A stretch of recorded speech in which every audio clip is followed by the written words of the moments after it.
Բարև ձեզ, եթերում օրվան փոփումն է, ՑՍՏ Արփինեն Ավասարդյանը։ 19:00-ի դրությամբ առանձնացրել ենք հետևյալ լուրերը։ Եվրոպական խորհրդարանը վաղը կայանալիք լիագումար նիստում կքննարկի Բաքվում ապօրինի պահվող հայ պատանների հարցը։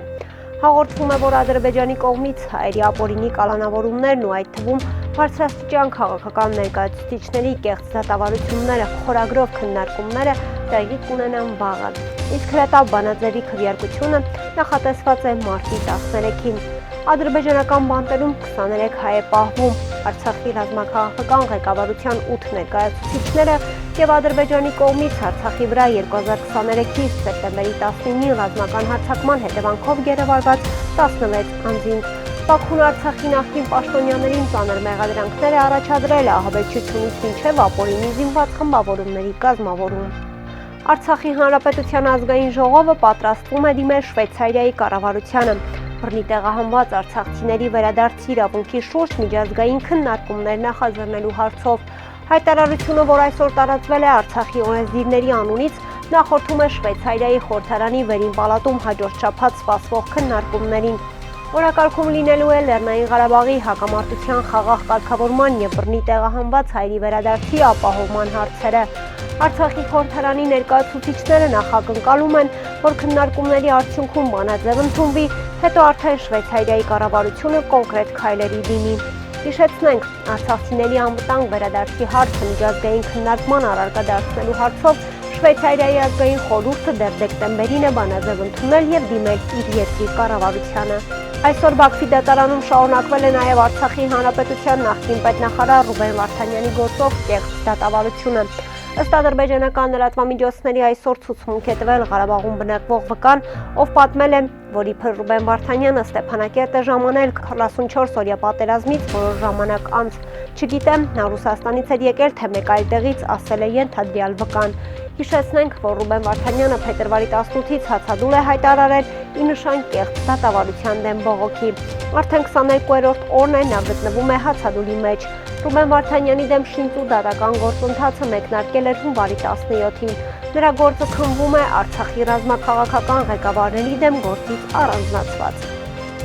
Ներքին գործերի նախարարության ոստիկանության ղեկավարության անունից էլեկտրոնային փոստի միջոցով կեղծ հաղորդագրություններ են տարածվում, որոնցում նշվում է, թե իբր ձեր համակարգիչից մուտք է գործել որոշ կայքեր, պահպանել տեսանյութեր եւ նկարներ տարածել դրանք։ Խարդախները պահանջում են, որ 24 ժամվա ընթացքում պատասխանեք եւ ընտրեք առաջարկվող տարբերակներից մեկը։ Վճարել 400,000 դրամ իբր դատական գործից խուսափելու համար։ Տեղեկացնում ենք, որ սա խարդախություն է եւ չի համապատասխանում իրականությանը։ Հայտնել է ներքին գործերի նախարարությունից հորդորելով անտեսել կասկածելի հաղորդագրությունները եւ զերծ մնալ անծանոթ կայքերում կամ էջերում անձնական տվյալներ լրացնելուց, իսկ եթե արդեն դարձել է խաբեության զոհ, ապա անհապաղ դիմեք ոստիկանություն։ Երևանից Մոսկվա թռչող ինքնաթիռն ուկրաինական անօդաչու թռչող սարքերի գրոհի պատճառով վայրէջք է կատարել Սամարայում։ Հաղորդվում է, որ այսօր առավոտյան ուկրաինական ԱԹՍ-ների զանգվածային գրոհի ֆոնին Մոսկվայի օդանավակայանների փակումից հետո Ռուսաստանի մայրաքաղաք մեկնող մի շարք չվերթեր ուղղորդվել են Վոլգայի դաշնային օկրուգի շրջանների այլընտրանքային օդանավակայաններ։ Սամարայի Կուրումուչ օդանավակայանը 11 չվերթ է ընդունել, այդ թվում Երևանից։ Նշենք, որ սա Ուկրաինայի կողմից անօդաչու թռչող սարքերով ամենախոշոր հարձակումն է 2022-ի փետրվարին պատերազմի սկսվելուց ի վեր։ Հարձակման հետևանքով Մոսկվայի մարզում հայտնի է 1 զոհի եւ 5 վիրավորի մասին։ Ալեն Սիմոնյանն առաջարկում է տուգանք սահմանել մեքենաների բարձր երաշտության եւ անհարկի ազդանշանների համար։ Սոցցանցերի իր էջում նա գրել է, որ Երևանում եւ մյուս քաղաքներում մեքենաների միջից հնչող բարձր երաշտությունը անհարկի ազդանշաններ տալը օրվա յուրաքանչյուր ժամի, ինչպես նաեւ խլացուցիչների փոխարինումն ավելի բարձր ձայն ստանալու համար պետք է ավելի խիստ օրենսդրական արձագանք ունենա։ Ընդհուպ կարգազանցի բարձրախոսների աուդիո համակարգի եւ ազդանշանի առգրավմամբ զուգորդած բարձր տուգանքով։ Արդեն սկսել եմ աշխատել գործընկերներիս հետ այս օրենսդրական կարգավորման վրա, գրել է Սիմոնյանը, հավելելով, որ այս արդեն խորհրդակցում է իր գործընկերների հետ։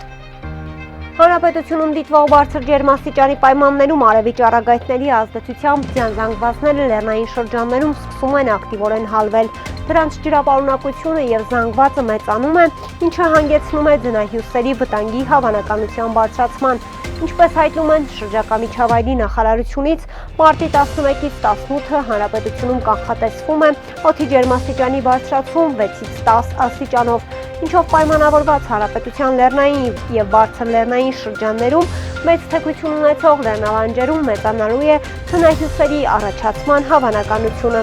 Անվտանգությունից ելնելով կոչ է արվում խուսափել լեռներ այցելություններից։ Ավելի վաղ հայտնի է դարձել, որ Արագած լեռան հյուսիսային գագաթին տեղի է ունեցել ձնահյուս, 9 անձից բաղկացած արշավախումբը մնացել էր ձնահյուսի տակ,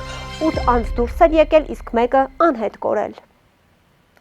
Նիկոլ Փաշինյանը հեռախոսազրույց է ունեցել Եվրոպայի խորհրդի գլխավոր քարտուղար Ալեն Բերսեի հետ։ Զրուցակիցները քննարկել են Հայաստան ԵԽ գործընկերությանը կազմակերպության աջակցությամբ Հայաստանում իրականացվող բարեփոխումներին վերաբերող հարցեր։ Անդրադարձ է կատարվել նաև Հայաստանի եւ Ադրբեջանի միջև խաղաղության հաստատմանը եւ տարածաշրջանային կայունությանը վերաբերող հարցերի։ Հեռախոսազրույցի վերաբերյալ այլ մանրամասներ չեն հաղորդվել։ Մարտի 11-ին ժամը 14:30-ի սահմաններում ոստիկանության աշտարակի բաժնում եւ Արեկային ծառայության Արագածոտնի մարզի գումարտակում օպերատիվ տեղեկություններ են ստացվել, որ Երևան-Գյումրի ավտոճանապարհի Կոշ-Վարչական բնակավայրի տարածքում հողային աշխատանքներ կատարելիս տրակտորիստը մարդկային ոսկորներ ու գանգ է հայտնաբերել։ Շանթշյանքոմի փոխանցմամբ ոստիկաններն ու պարեկները նշված վայրում հայտնաբերել են մարդու ոսկորներ ու գանգ։ Դեպքի փաստով Արագածոտնի մարզային քննչական վարչությունում սպանություն հատկանիշներով նախաձեռնվել է քրեական բարույթ։ Քննիչի որոշմամբ նշանակվել է դատաբժշկական փորձաքննություն։ Նշվում է, որ այս պահին հնարավոր չէ պարզել ոչ ինքնությունը, ոչ սեռը։ Այսօր մարտի 11-ին շղթայական ավտովթար է տեղի ունեցել Երևանում ժամը 13:30-ի սահմաններում Գայի պողոտայում բախվել են BMW, Mazda, Nissan եւ Lada մակնիշի ավտոմեքենաները։ Ինչպես դեպքի վայրից հայտնում է ֆոտոլրագրող Գագիկ Շամշյանը, վթարի հետևանքով մեկ հոգի տեղափոխվել է Սուրբ Գրիգոր Լուսավորիչ բժշկական կենտրոն։ Վթարի փաստով նույն գումարտակում փաստաթղթեր են ձևակերպում, որտեղ էլ պարզվում է վարորդների եւ վիրավորի ինքնությունը։ Կհանդիպենք վաղը, առողջ եղեք։